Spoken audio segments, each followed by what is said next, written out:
Quand la réalité dépasse la fiction, ou les merveilles du ministère de Jean-Michel Blanquer, mon pote à moi, le Michou. Pour la première fois, était expérimenté ces derniers jours le nouveau modèle du bac à la sauce Blanquer, avec une innovation en tête de gondole, le grand oral.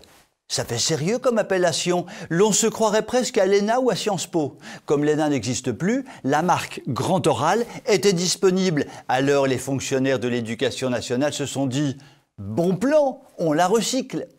Grande première, du jamais vu. Pour ce qui est de la nouveauté et de l'expérimentation, l'on a été servi.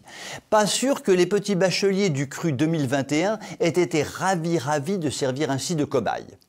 Le grand oral, on ne sait pas trop en quoi ça consiste, ce qu'il faut faire pour être bien noté, mais bon, l'important c'est de participer, n'est-ce pas? Si seulement. Cécile, par exemple, est arrivée sur les lieux de son examen à 7h30 du matin pour constater avec bonheur qu'il n'y avait tout simplement pas de jury.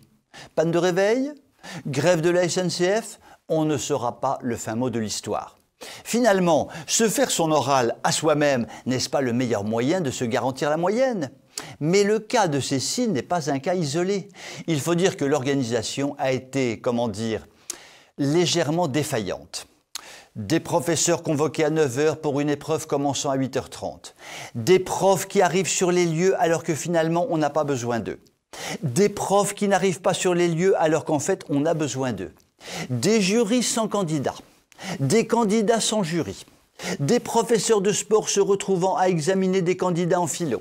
Des élèves de philo faisant leur démonstration devant des diplômés en physique-chimie. Ubu revient, ils sont devenus fous.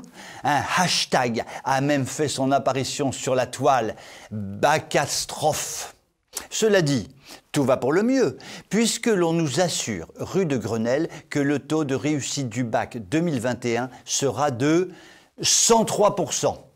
Comme c'est le même gouvernement qui va organiser les prochaines élections, nous pouvons imaginer que nous risquons d'avoir de sacrées surprises au niveau des résultats. Sur cette conclusion angoissante, je vous souhaite une très bonne soirée et je vous dis à demain.